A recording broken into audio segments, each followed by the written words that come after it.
వందనం. ఈరోజు మరో దేవుని వాక్యంతో మేము ముందుకు వస్తున్నాం. మీ సత్యవతమ్మను కీర్తనల గ్రంథము 94వ అధ్యాయము 3 నుండి 12వ వచనం వరకు. యెహోవా, భక్తిహీనులు ఎంతవరకు ఉచ్చసించుదురు?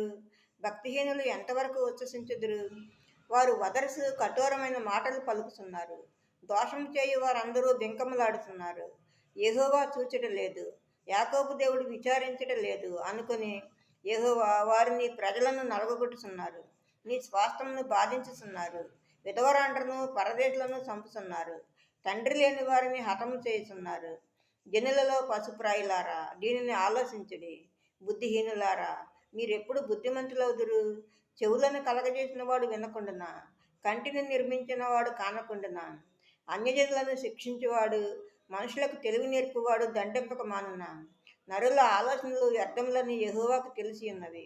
యెహోవా, నీవు శిక్షించేవాడు, నీ ధర్మశాస్త్రమును బట్టి నీవు బోధించేవాడు ధన్యుడు. ఆమేన్. మరో దేవుని వాక్యంతో రేపు మీ ముందు ఉంటాను. అందరికీ శుభరాత్రి. మన ప్రభువును ప్రియరక్షకుడైన యేసుక్రీస్తు కృప, కాపుదల, రక్షణ, ఆశీర్వాదము మనందరికీ ఇప్పుడు ఎప్పుడు సదాకాలము తోడై ఉండను గాక. ఆమేన్, ఆమేన్, ఆమేన్.